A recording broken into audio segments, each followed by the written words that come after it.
You are listening to Off the Cuff. Now, here's your host, Adam Banks.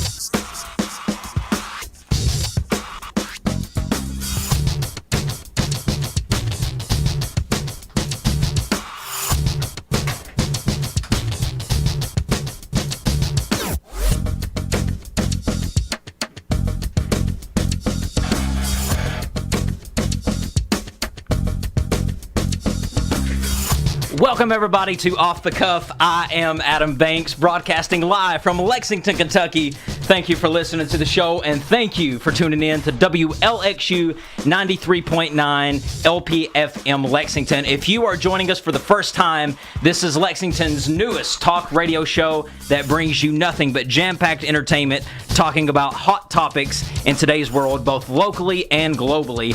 So, happy to have you here, and welcome to the party. All right, we're having some technical difficulties here in the studio, Amber. It's frustrating. I can see the frustration on your face. I hate it when things come up and things don't work. When things that are supposed to happen exactly the way I want it don't happen. It irritates me.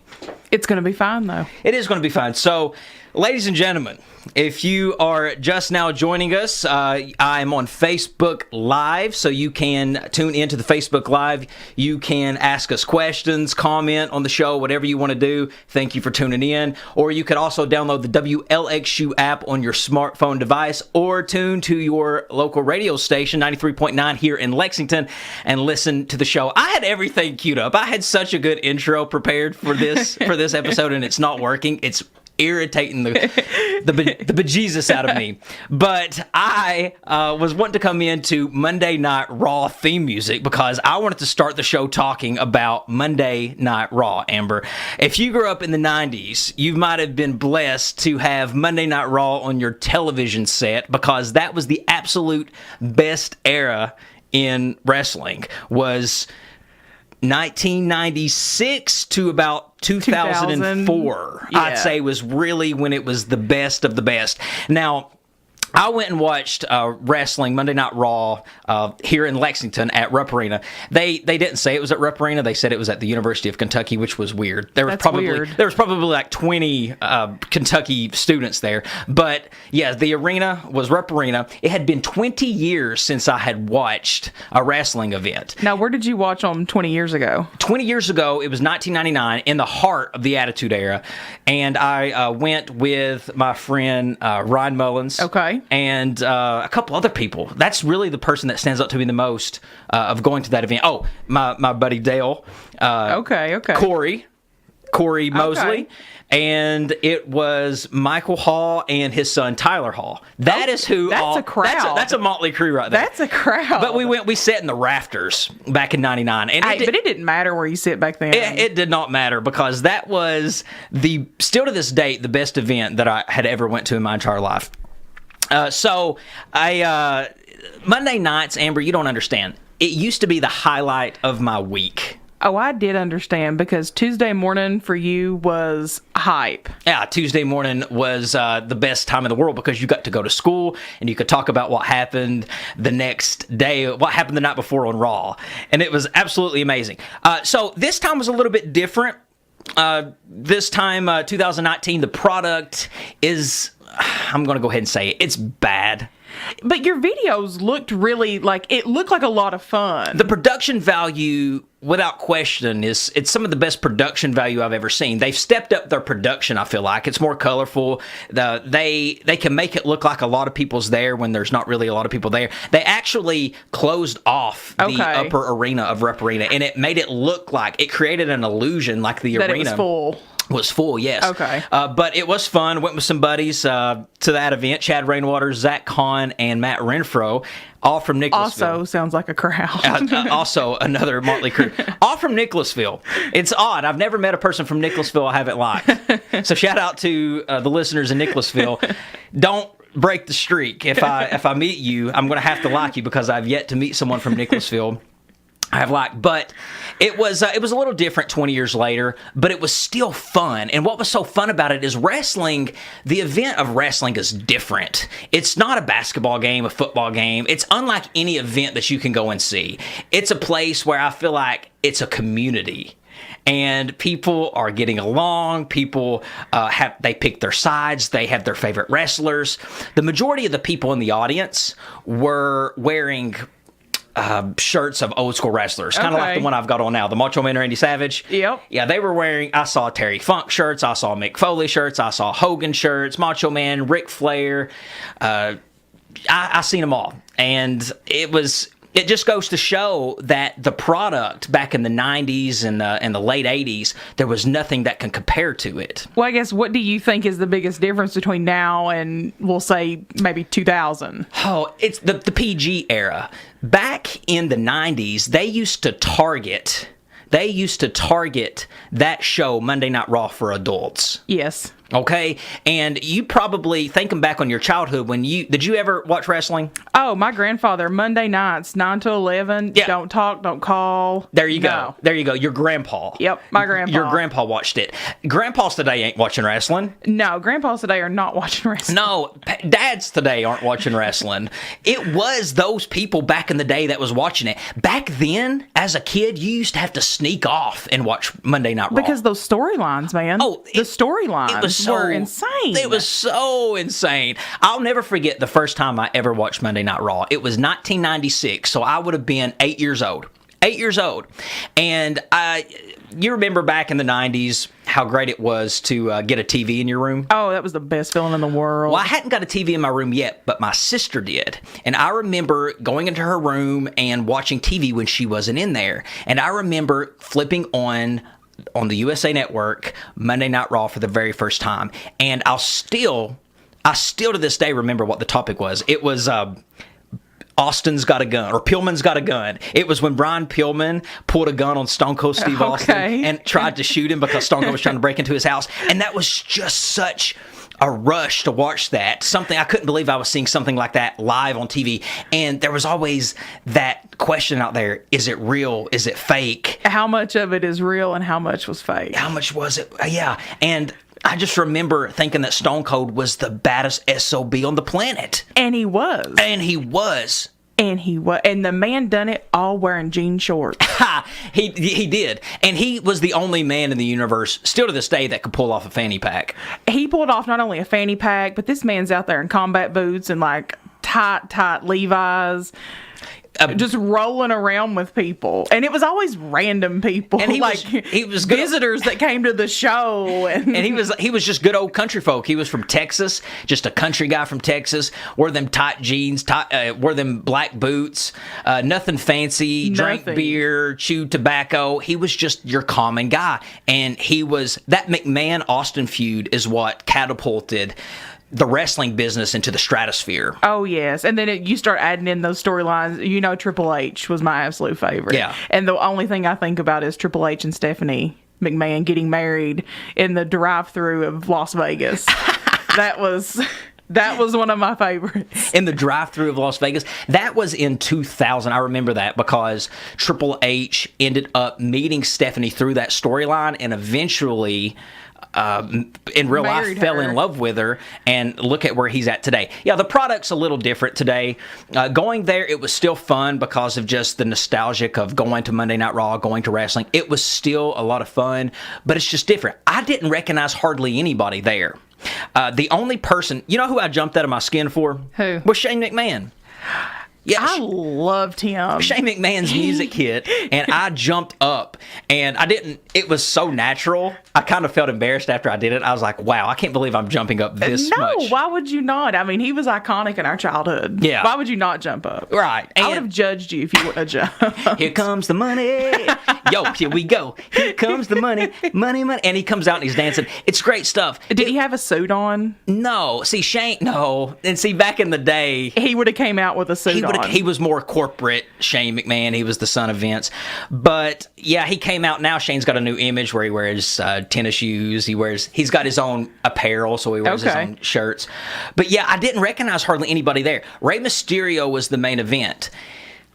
So I feel like he was coming on the scene like as I was like leaving and like not watching anymore. Very much true. And it could have been worse. They could have had women headline the main event. And well, listen, the women's revolution. Look, if Sable would have been up there, you would not be complaining right now. Absolutely not. But see, let me just explain myself with that. The women's revolution, I'm not a big fan of in wrestling.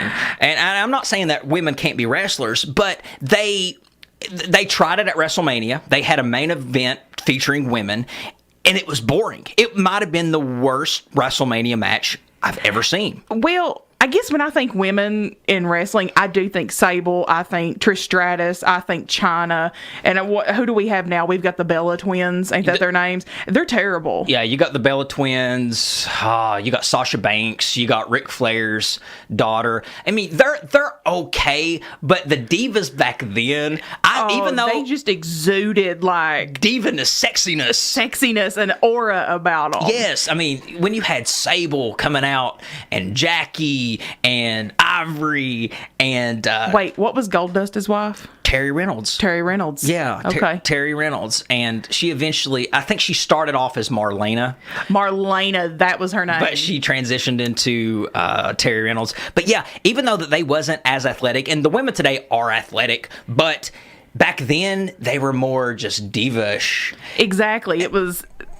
They were a lot of arm candy. Chyna was the exception to that rule. She was just mean. She was mean, and people discredit Chyna all the time. And I'm like, okay, yeah, that's a women's revolution, but look at what Chyna was doing in the 90s when there was no women's revolution. She won the Intercontinental Championship. Is she not the only? She was the first woman I know to win that. To win it. I don't think there's ever been another Intercontinental Women Champion. She entered the 1999 Royal Rumble, the first female to ever win the Royal Rumble. She also headlined, I don't think she headlined. I think the first woman to ever headline Raw was Lita, which was an athletic girl. Lita was nice. But wrestling was just it was so much fun back in the day. You had Stone Cold, you had The Rock, you had The Undertaker, you had Mick Foley, all in their absolute prime.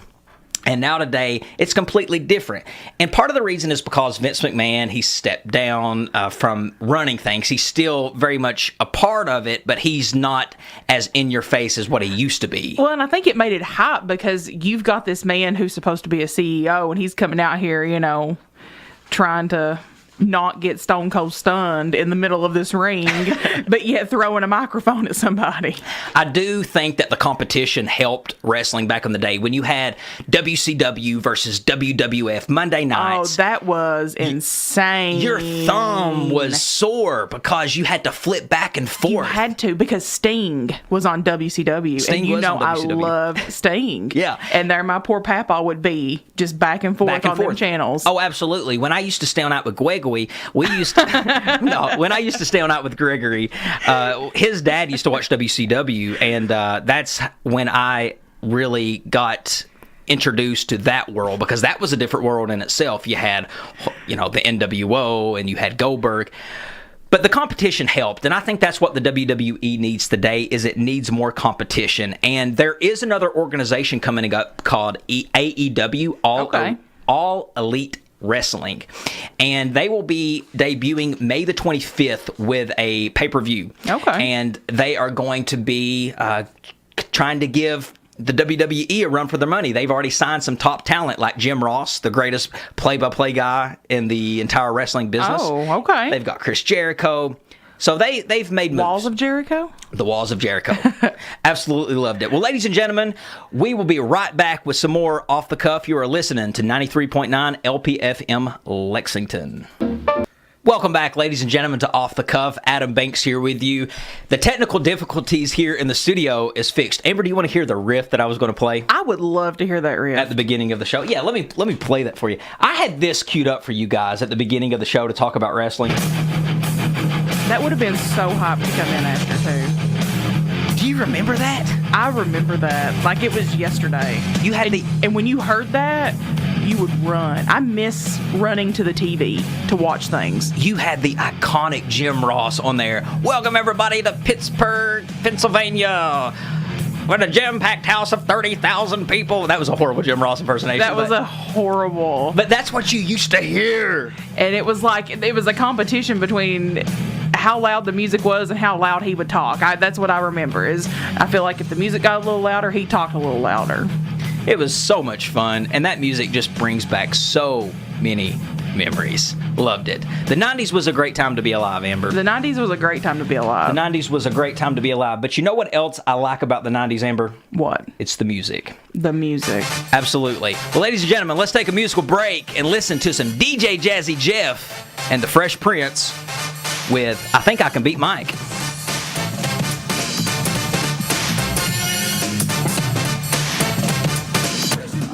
Welcome back, everybody, to Off the Cuff. Adam Banks and Amber here with you. That was DJ Jazzy Jeff and the Fresh Prince with I Think I Can Beat Mike Tyson. A lot of hate on the live stream. People saying they don't like the music. A lot of hate. I don't understand it. Don't understand it. That's good. That was a good music. Chill song. It was. It was just chill. Roll down the windows, listen to the music, enjoy the fresh air. It's actually not fresh air if you're in Lexington right now. It's raining. That's true. But life in the 90s, that was just one of the many few things that you had in the 90s was the music. But Amber, the 90s was a great time to be alive. You had wrestling, you had great music, you had an era where there was no cell phones and social media. There was no social media. No, none. You had to actually communicate at the dinner table with the people that you were sitting with. Dude, think about all the communications that, people, the younger generations that we know that are in school right now. I'm trying to think of how I want to put this. We see that they're constantly on their phones, and it's like when we were going through grade school, it was like if you were in a feud with somebody, you had to physically look at them. Yeah. That altercation took place live. It was not over a text. Or what I liked about it was when you wanted to call the person that you liked, or if you wanted to ask the person out on a date that you liked. Kids today, teenagers today, they can text. Snapchat it. They can Snapchat it. There's so many different ways that they can communicate with the person. Back when we were in school, you actually physically had to go up and ask them out, or you had to give them a call. And I'll never forget when it was time for me to do it. There was a girl that I had a major crush on, and I went to... And don't be dropping no names on the air. I'm not going to do it. You probably know a lot of them. Oh, I do. But it was a girl I had a major crush on, and I just remember several times picking up the phone, and when you got their number, that was one thing. Oh, getting the number was one thing, but it was you dial all the numbers and just not hit the last one, just hang up. You would just hang up. Well, here's what I would do. I actually dialed the number. I would call, and then I would let them pick up, and then I would hang up really quick. Why did you do that? I hung up because I got nervous, because it was just such a big deal. I don't know what it was. I guess it was just the fear of speaking on the phone. I honestly don't know what it was. But I remember calling the girl that I liked, and you always had to worry about somebody besides them answering. Is their mom going to answer? Is their mom going to answer? Their dad, their brother? And most of the time, it was usually somebody else. And they always asked you, what's your name and what do you need? Yeah, why are you asking me that? It ain't none of your business. I don't even know what to tell you right now. You don't, just let me speak to who I called to speak to. Yeah. But people were nosy. But now, as an adult, I kind of understand. I get it. Why now. Parents were wondering, well, who's calling? May I ask who's calling? You want to know who's calling your kid. Yep. So, but that was fearful back then. Nobody knows that struggle. The struggle was real. And you used to be able to, back when home phones existed, you used to be able to spy on your sibling. You used to be able to pick up the phone and listen to what they were saying. Oh my gosh. I got my brother one good time with that, and I am pretty sure he almost beat me to death.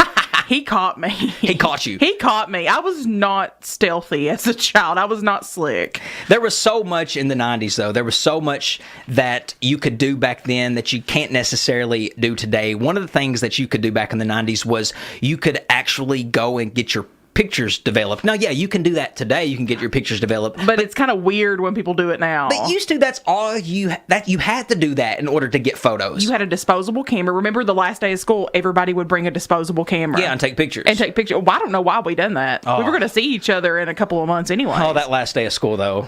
That feeling is unmatched. Oh, that bus ride home on the last day of school. I don't know. I never did get excited about going to school, but that last day of school, I was up, had my breakfast. Yep. That was ready to roll. I was ready to roll.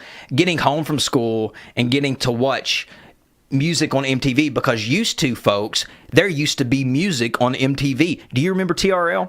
I actually called into TRL. You did not. I did call into TRL in the 8th grade, and I requested Vanessa Carlton's 1,000 Miles. And, you used to have to put like a little caption there, like, hey, why are you, requesting this song? And all I wrote was, I love you, Ike. And I requested that song, and it popped up. Well, now you have to text people in order to get a message across. Back in the 90s, no, you wrote letters. Do you remember how fun it was to write letters to the people that you liked? And you would ask them if they liked you, and if they did, they could check yes, no, and sometimes you could put the maybe box. Well, I got a few maybes. It was always weird how the letters would go, and tell me if these are how yours would go. But like if you're writing to somebody, it was always like, hey, what's up? Not much here. How you been? And it was like, dude, we just talked in the last period, man. Nothing has changed since astronomy. When you wrote that really important letter, though, asking them out or telling them that you liked them. Oh, that was terrible. The feeling that you have, the anticipation the anxiety that you have of getting that letter back to see what they say back. And sometimes you get a surprise. You think they're going to say, no, I'm not interested. And then they say yes. They're like, I feel the same way. But what was always bad is when you would look down the hallway and you would physically see them open the letter. That's almost as bad as a read receipt. Oh no. Or they read your letter and they don't respond at all. And they don't respond at all. And everything's awkward. Or they throw it away. Or they show it to people. And then somebody's like, hey, I seen your letter. And I'm like, oh gosh. Ladies and gentlemen, we are going to take a quick break and we will be right back with more Off the Cuff.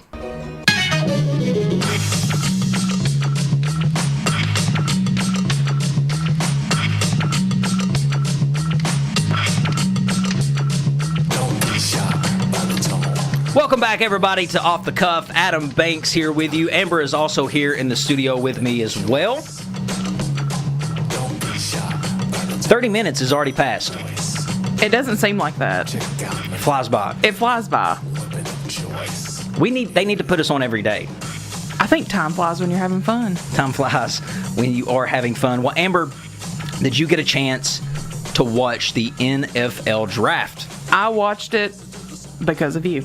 Well, if there was ever a time to watch the NFL draft, it was this year because history was made. The Kentucky Wildcats had several people go into the draft. The NFL draft is just interesting in general. It is a 3-day event. There was a record 600,000 people that showed up to pack the streets of Nashville because people show up. People show up to that event just like it's a concert to watch their favorite team call out their draft pick. Some fans make this an annual trip. Some guys go as an annual trip for their guys trip. That's their annual guys trip is the NFL draft. That'd be cool, though. It is. Remember we talked about last week that it could rain? Well, it did. There was some rain, and unfortunately, that slowed things down a little, but it didn't stop the party completely. A lot of people were drafted from UK. Josh Allen, of course, went number 7 overall to the Jacksonville Jaguars, and Lonnie Johnson, number 52, second round to the Houston Texans. Mike Edwards, number 99 in the draft, which is round 3, went to Tampa Bay Buccaneers, and Benny Snell Jr., 4th round, Pittsburgh Steelers, number 122 in the draft. That's the 4th round. And you also had a guy who surprised everybody, and forgive me if I butcher his name, George Asafo went number 232, which is a 7th round draft pick. He went to the New York Giants. What's the commonality that I find in all of these guys is how rich that they all are now. Oh, yeah. They're signing bonuses. Now, in the NFL, your contract it's not guaranteed, but you do get a signing bonus that is guaranteed. So do you get that like instantaneously? Like, that night, I'm assuming they probably sign a contract, and you automatically get like this sign-on bonus, or I'm not really sure how it works. I'm not sure, like if Mike Edwards logged onto usbank.com, he's seen a deposit. He's seen $800,000. But no, that's how much he got. He got Mike Edwards, who went number 99, got $822,000 sign-on bonus. And that's just a sign-on bonus, right? It's not like his actual salary. It's not his actual salary. If you're talking about his actual salary, it's $3.3 million over 4 years. And that's rounds, third round. You had people like Lonnie Johnson, who has a total valued contract at $5.2 million. Wow. Then you got people like Benny Snell, who went fourth round, mind you, and had a sign-on bonus of $702,000 and signed a $3.2 million contract over 4 years. That is absolutely unreal to be that young and have that much money so instant. And I'm pretty sure I read Benny Snell actually signed on with Under Armour. He did. And that's another way that you can make money is your endorsements, your deals. Now, can you instantly start doing those? Oh, yeah. See, you're no longer a part of the NCAA, and that's what keeps people down. That's a whole nother show topic, is getting on the topic whether or not college athletes should be paid. They can't be. Should they be? Yes, probably, but that's a whole nother show. But yes, now that they are in the NFL, hey, it's free game. They can do whatever they want. And here you got Benny Snell.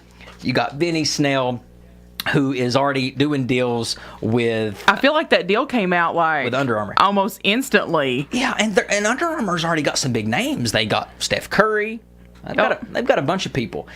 So the NFL also had a free agency. Now, the free agency starts after the draft, after everybody is announced in the draft, all 7 rounds is done. There's something called the NFL Draft Undrafted, which is the free agency. That's where... So does that mean like you weren't drafted in the original draft? You wasn't drafted in the original draft, but you still have an opportunity to go to a camp and try out for the team. Okay. Chris Westry reportedly signed with the Dallas Cowboys. He is guaranteed $100,000 from the Cowboys and had a $10,000 signing bonus. Do you see how small the money gets? There's a big difference between the two. But, I mean, he still got something to do something he liked. Dorian Baker was another one that signed on with the team. I was surprised to see Dorian Baker actually picked up. Dorian Baker has dropped more balls than Dick Clark on New Year's Eve. It is insane of how many balls he's dropped. But he tweets out that he is going to the Cleveland Browns. CJ Conrad signed with the New York Giants. Bunchy Stallings signed with the Jaguars, which means he's going to be joining Josh Allen. That has to be nice to... That would be super, that would almost be comforting to know you're going into it. Yeah, to sign with some team that you already know somebody there. Exactly. Yeah, it's nice. Darius West, he signed with the Kansas City Chiefs, and Derek Beatty signed with the Houston Texans. Now, they still have to, and that means that he's going to be joining Lonnie. So all of those people went in the free agency draft? That's a lot of people. Yeah, but here's the thing about the free agency draft. It's, a lot of people, I don't want to undermine it, because a lot of people have went in the free agency draft and went on to do big things. You had people like James Harrison, Warren Moon, Antonio Gates, Kurt Warner, Tony Romo, Rod Smith, just to name a few.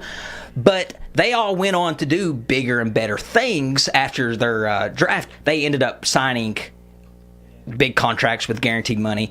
But it's a little bit more difficult. Well, I mean, you can see from the get-go, I mean, the monetary value is significantly different. I just wonder if that ever, creates, animosity once they're on the team, because they know they're significantly, their pay is significantly less than everybody around them, and they might actually be doing the exact same amount of work. Yeah. I mean, it makes them feel some type of way. It's just just common folk that work just blue-collar jobs. You might work harder than somebody, but they're getting paid 10 times more than you, and their job's easier. It makes no sense, but it's just the way the cookie crumbles, I guess you could say. But yes, all of these guys, good luck to them. I think that a lot of them could make an NFL team, and congratulations to the ones that did. And I just can't believe how much money that they're going to be making. I hope they're smart with it. Yes. I hope they invest smartly. I hope that they make good decisions. Keep your nest egg. Money is easy to spend when you got it. But it is easy. It's not easy to get back sometimes. No, not that amount of money anyways. No. So congratulations. UK had a lot of players leave, so it's going to be something to see how the team ends up next season, because a lot of people left for the draft and a lot of people we're not going to have anymore. So I hope Mark Stoops can pull it off. I've given Mark Stoops a lot of trash talk over the years on the podcast, but he did do This past season was good. With the development of all these players, it speaks for itself. So, Mark, I can't get on the radio and bash your performance at UK. I have before, but I'm going to stop. I'm going to give you the benefit of the doubt, my man. I'm going to give you the benefit of the doubt. Amber, a lot has been going on in the world. A lot. A lot of unnecessary things. A lot of disgusting things. Have you heard... Things that just make you say, Have you heard about the teacher who was... he was suspended without pay for apparently hiding a video camera in the nurse's station, watching students change clothes. He put it in the bathroom. Mm-hmm. He put it in the bathroom. And the nurse's station. I just don't understand. My man, if you're going to do something like this... Don't turn the camera on your face. Yeah, and he got caught because when he was setting up the camera, he got caught. Yeah, it's ridiculous. 53 years old. His career's over. That's so gross. I don't get it. I don't understand. You know what? I'm 30. I'll be 31 years old. I do not find anybody under the age of 25 even remotely attractive. I don't get it. I don't get it. Well, what gets me is who wants to sit there and watch somebody change clothes? Who gets turned on by that? Dude, if you watch me change clothes, man, I'm fighting with my jeans. Like, I'm falling in the floor. And another thing is sometimes people get turned on by watching other people use the bathroom. Oh, you do not want to watch me use the bathroom. I mean, you don't want to watch me use the bathroom either. That's so gross. I mean, I think it's there's a lot of weird fetishes out there. There's weird people. But I do think that in light of everything that's happened, we really do need to take who we put in the public educational system. We need to take that a little bit more serious. I don't know what needs to come of this, but we need to have more extensive background searches. And it brings up a topic that I won't spend any time on, but it goes back to, your educators, you are with us in our formative years. Please don't break the trust that we already give you. Like, we're young, we're innocent, we're giving you all of our trust. Don't break us down in the classrooms. Don't break us down in front of our peers. And please don't watch us get naked. And don't watch us use the bathroom. Don't watch me go to the bathroom. And teachers are the people that we're supposed to be able to trust, confide in, especially public school teachers when you are a minor, when you are a child. It's ridiculous. Don't look at somebody and say they're only going to get a low proficient. Yeah. Because you are going to break down their pride. Yeah. Which I swear to you, I had a teacher tell me that one time. You had somebody tell you were only going to be a low proficient? Yeah, I did in school. She looked directly at me. Okay, you want me to get on this story? I think it's time. Okay, so when I was in grade school, I had a teacher sit me down, and she was, I guess, aggravated because I was a student in school that liked to... Dude, Adam was so hype when we were growing up. I was hyper, he was just very hyper. Yeah, and I used to get up out of my seat a lot. I used to run around. I used to... make wrestling noises. All the time. And I just remember there was this one particular teacher that I had that she just didn't like you. No, she was not fond of me. And I remember it was around CATS testing, and that's the last test that you take at the end of your school year. And our school put a lot of emphasis on this, so you should know, a lot of emphasis was put on this test. And this teacher was getting upset because I guess I wasn't taking the test as serious as what they thought. But I was listening. I just listened in my own way. And I remember that teacher looked at me and she said, Adam, if you try on this test, you might be able to get a low proficient. And I remember that breaking my spirits down so hard because I thought I was somebody that was considered smart. Yep. I considered myself a smart kid, but she broke me down and told me I was going to, if I really applied myself and really tried, I could get a low proficient. So teachers will break you down, man. I hate it when teachers break you down. Teachers will never remember... let me say that over. Students will never remember what you taught them, but they will always remember how you made them feel. They will. And shout out to Kelly Hall. I'm going to shout Kelly Hall out. Oh, one of the best teachers I have ever had to date. Well, Kelly Hall was a great teacher. I remember Kelly Hall. He said to me one time, if you can't impress them with your brilliance, baffle them with bull. Baffle them with bull. And still to this day, I do that. So, I don't know. I mean, I feel like when I think back on our, elementary experience, I remember some of the guidance that they gave us as opposed to the actual material. For the most part, we had pretty outstanding teachers. We did. I mean, I love Kelly, Teresa. I mean, we had some people who went to bat for us, but then we had some people who didn't go to bat for us. Yeah, and that's unfortunate. And, we bring that up because if you decide to go into public education, if you're sitting at home and you're thinking about doing that as a career, make sure you're in it for the right reasons. Don't do it for the money. Don't do it for the summers off. Do it because you really want to make a difference in children's lives. And don't do it if you're a pervert, because you're going to get caught. You're going to get caught. And you're disgusting if you are attracted to little kids. Oh, God. It is gross.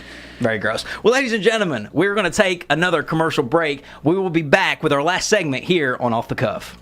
We got more bounce in California than all y'all combined. We got more bounce in California. We like to party all the time. We got more bounce in California where the hustlers all reside. We got more bounce in California. Rolling easy when we ride. Welcome back, everybody, to Off the Cuff. Adam Banks here with you in the studio. Amber is also here, too. Last segment of the hour here on Off the Cuff. So many crazy things happening in the world, Amber. So many insane things. And right here in Kentucky it happens.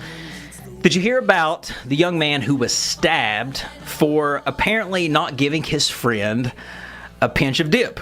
A pinch of skull. A pinch of skull. Now, I understand, a pinch of skull, you gotta have it, you gotta have it. Some people are addicted to it like they are cigarettes, like they are caffeine. And there's probably, now, I don't dip. And I think but no hate on people who do. Nope. I just can't do it. It's just not for me.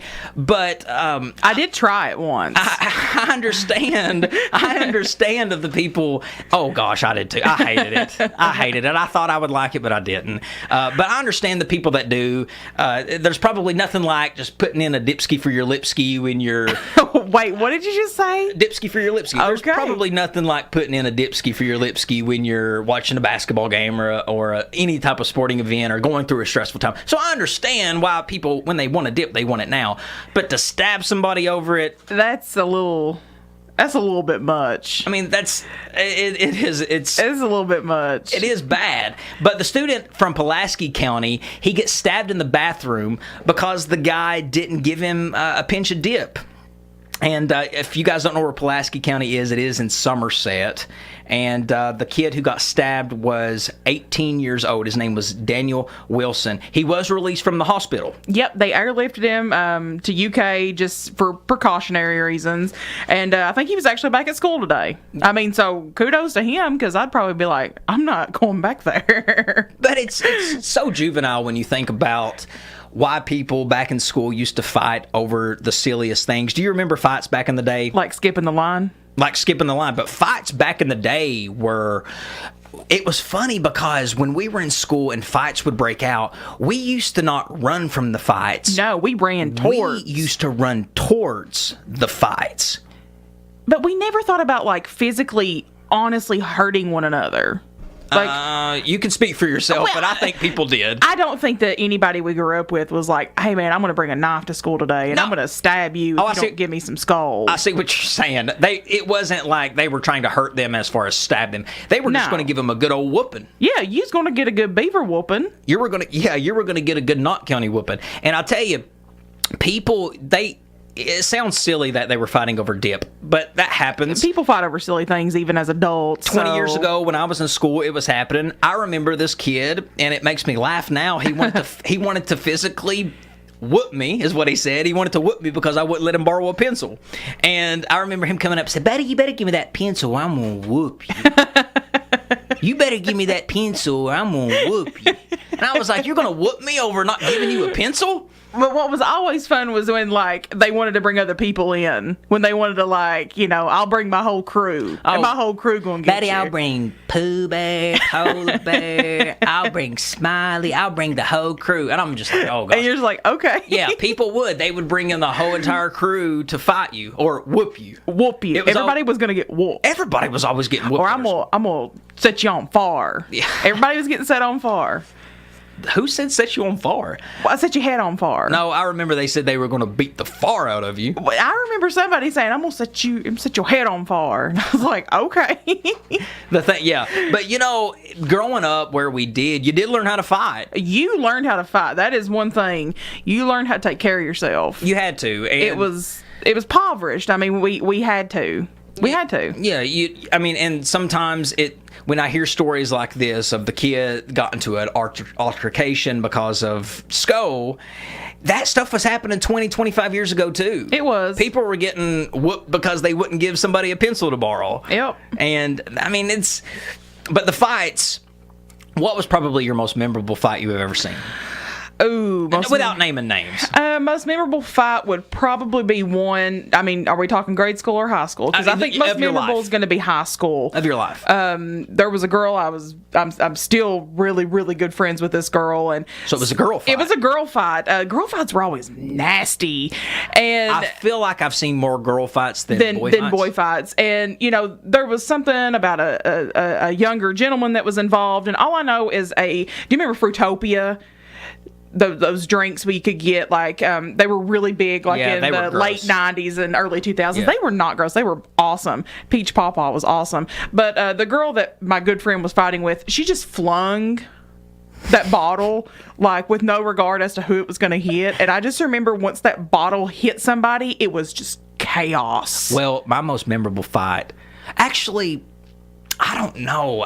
There's a lot of memorable fights. Oh, man. Of course, you're. Yeah. We're thinking of the same one. We're thinking of the same fight. Well, let me go ahead and talk about it. It was in the lunchroom. And in the lunchroom cafeteria, when people go and they get their food, I remember seeing a fight. I remember seeing this guy walk in with a purpose, and with one punch, he knocked out two guys. And more guys jumped in to help these two guys that just got knocked down, and he knocked them down with another punch. He was the quietest, chillest person that I'd ever seen. Super nice, too. But don't tick him off. No, don't mess with him. And apparently somebody ticked him off, and he went in and knocked them both out. But fights were brutal. And I just remember being mad because I think they knocked over the cart that held the fries. I think I was mad because of that. And you were excited to get some fries. Dude, I was so excited to get some fries, man. Well, Amber, what have you been up to this week? I want to give you some time before we go off the air to talk about your little event that you went to.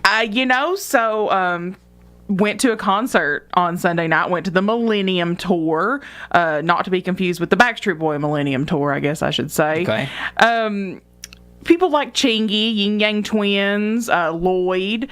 Went with my best friend Heather, and it was chill. Nice drive up to Louisville. Went to the Yum Center for the first time. I like rap concerts because rap concerts, I feel like everybody's happier. People are dancing. Dude, I made friends with people that, like, I'll never see them again, but in that moment, like, we were all getting low. We were all getting low.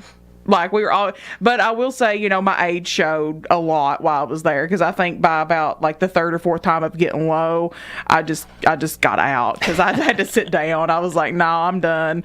But no, dude, like, it was, the atmosphere at a rap concert is so different than any other concert I've ever been to, but it was a lot of fun. It was. B2K was the headliners, so when Bump Bump Bump came on, of course, I thought I was back like sophomore year of high school. That's a good time. All right, let's go to the Facebook Live here. I'm going to read some comments just to see what everybody's doing. Crazy Kathy says, love your show. Thank you, Kathy. Let's see. She says, I love your co-anchor, Adam. She sounds like loads of fun. Hey, thank you. She says, nothing like a beaver whooping. Nothing like a beaver whooping. Wade says, now they shoot and stab. That's why they run. That's very true. Ugh. Ryan says, me and Kevin Hughes have to hold the beaver record for the most fights. Okay, Marv, we're going to need to hear all the details. Yeah, that's for another show. Let's see, we got, who else is saying some stuff? We got Anna Canasser, awesome job, buddy. Thank you, Ann, for listening. And so many people Jennifer Wood, thank you, Lucas Mans. And then we have a phone call. Should we take the phone call right before we go? Oh, yeah. Okay, let's go ahead and take the call. All right, and this is like my worst thing to do is like put people on the air. So let's see if I can figure out how to do this. Are you there? Are you on the show? Mr. Banks, this is Sean Bashford. How are you doing? Baby Bash, how are you doing, my man? How is everything rocking and rolling in Bath County? Well, it's going pretty good. I'm having to listen to you Facebook Live. 93.9 won't pick up here in Owensville. Well, that's why you got to download the app, Bash. You got to download that little app on your smartphone, WLXU 93.9, and you'll be able to listen anywhere in the entire world. Okay, I'll definitely have to do that. I'm just wanting to say I'm proud of you finally getting on the air. I know it's a dream for yourself, and just want to let you know I'm proud of you, man. Man, I really do appreciate that. Have you liked the show so far? Have you got a chance to listen to all of it? Man, I listen to every podcast you have on my way home from work every morning. Dude, that means more than you will know. I really do appreciate you calling in. Hey, it's no problem. Hi, Amber, and Hey, Baby Bash. great co-host. Thank you. Bash, I hear that little youngin' crying in the background. How's he doing? Oh, he's running around with the school bus in his hand right now. Oh, we were just talking about the school bus. We were just talking about the school bus. Very nice. Well, Bash, thank you for giving us a call. Unfortunately, we ran out of time and we got to go, but you are now a part of Off the Cuff history for calling in. Hey, I sure do appreciate it, man, and good luck and everything, buddy. Appreciate it, buddy. I'll talk to you off the air. Okay. See you, buddy. Bye. You know, guys, it makes me feel so good when you call in and just say congratulations. It really does. And to hear the support from friends, it's great. I mean, it is. You worked real hard, so we're all real proud of you. I really do appreciate it. Well, ladies and gentlemen, unfortunately, that time has come where we have to call it quits for this week, and I feel like, knocked a lot of topics out this week, Amber. We did. We did. We knocked a lot of topics out. So much. But ladies and gentlemen, thank you for tuning in to another episode of Off the Cuff. Amber, thank you for being here. Thank you for having me. I'm Adam Banks. You are listening to 93.9 FM Lexington. And I will see you next week, 4 o'clock, here on Off the Cuff. Can't get enough. You're the medicine and the pain, the tattoo inside.